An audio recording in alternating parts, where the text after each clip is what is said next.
আপু চল ঘুমাবো। খাট তো খাটের জায়গাতেই আছে, আমি তো আর খাট টেনে নিয়ে পুকুরে ফেলে দিয়ে আসিনি।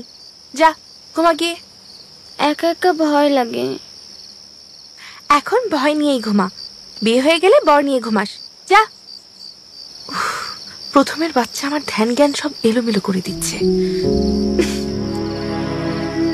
সেদিন আমরা দুজন বাড়ি ফিরলাম দুরকম মন নিয়ে। রিক্সা ধরে বাড়ির পথে আমি, মাথার উপর সূর্যটা তাকিয়ে আছে। তোমার কথাগুলো কানে ভাসছিল।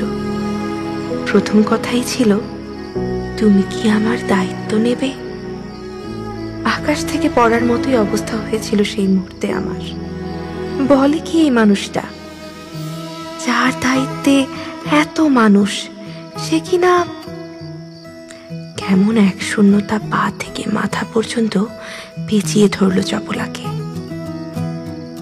আমার এই সূচিভেদ্য শূন্যতায় তোমার সমস্ত অন্তরাত্মাকে আচ্ছন্ন করেছিল।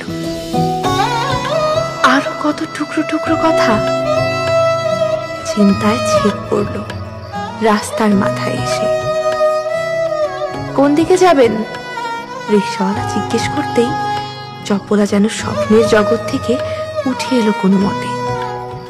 অনর্গল কথা বলে চলেছ তুমি, আমাকে নির্বাক করে দিয়ে। আমি তোমায় ভালোবাসি কিনা জানি না, আমি তোমার রূপে মুগ্ধ কিনা জানি না, তোমার লাবণ্য ভরা শরীর আর সৌন্দর্যে পাগল কিনা জানি না, তোমার এতটুকু দূরত্বে হৃদয় বিকল হয় কিনা জানি না, তোমার ভেতরে আমি আমার চিত্ত হারিয়েছি কিনা জানি না, তোমাকে কামনার সাথে সাথে গ্রহণ করতে চাই কিনা তাও জানি না।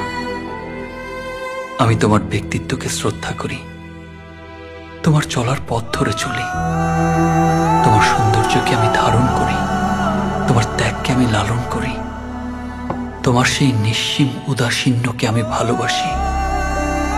ফুলের অর্ঘ্যতেই তোমার চরণে ভাবনার সমুদ্রে ভাসতে ভাসতে ভাবি, এতদিন যার জন্য অপেক্ষায় আমি, খুঁজে পেয়েছি তাকে, সেই তুমি, আমার তুমি।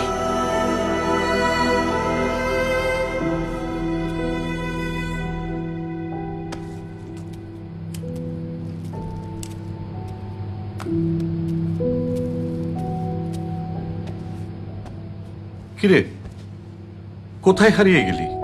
কি ভাবছিস? কোনো সমস্যা?